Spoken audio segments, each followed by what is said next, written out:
Just after 1:30 in the morning on Christmas Day, while most of the world was asleep, a private conference call quietly took place. On that call were some of the most powerful figures in global finance.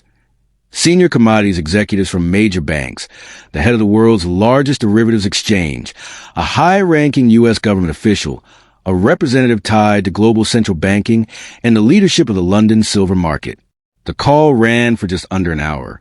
There was no transcript, no announcement, no media mention. But minutes after it ended, a message landed on my phone from someone who was listening in. For words only, they settled on 75. This was not a casual discussion. This was an emergency coordination call. Silver was getting too close to a level the system could not survive. The banks already ran the numbers, they already modeled the outcomes, and they know exactly what happens if silver trades above 75 and stays there. That level flips tens of thousands of call option contracts deep into the money, and once that happens, the math turns deadly. At that price, hedging requirements explode. Hundreds of millions of ounces suddenly need to be bought, but the vaults don't have it.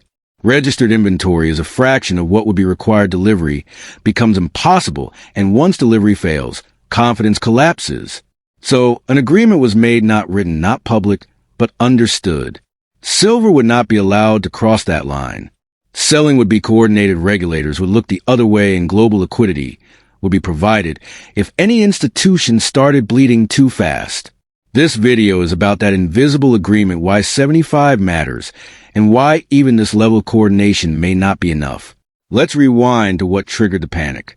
Earlier that day, silver was smashed lower in an aggressive sell-off. The move was violent and deliberate, designed to scare buyers and break momentum. But it didn't work.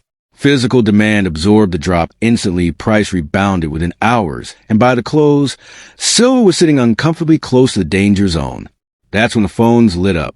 One executive opened the call with a blunt assessment: silver refuses to stay down, volatility is rising, and if price snaps higher, the hedging models force massive buying we cannot supply. Another voice followed: one of the largest short positions in the market, losses already mounting, and the warning was clear: if this level fails, the damage compounds fast. Then came the government perspective: a sharp move in silver would send a signal. Markets are not ready to hear a signal about trust, about currency, about control. Support will be provided within acceptable boundaries. That was enough.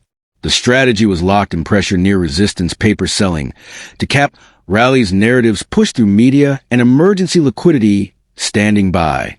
But here's the part they cannot escape. This isn't about sentiment. It's not about headlines. It's not even about speculation. It's about supply.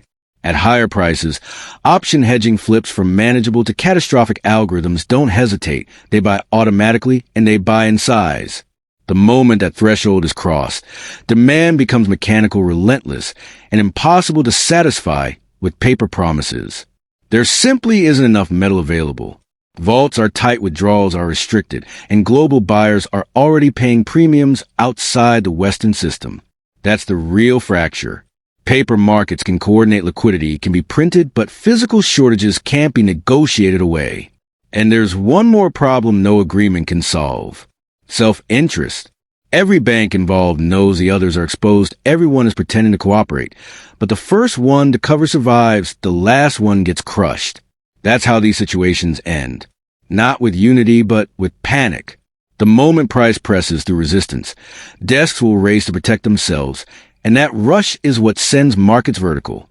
That's why this level matters, not because it's a nice round number, but because beyond it, the system stops responding to control. An agreement was made in the dark. A ceiling was drawn, a line in the sand. But markets don't care about private calls. They care about supply and demand. They agreed on 75. The market may have other plans.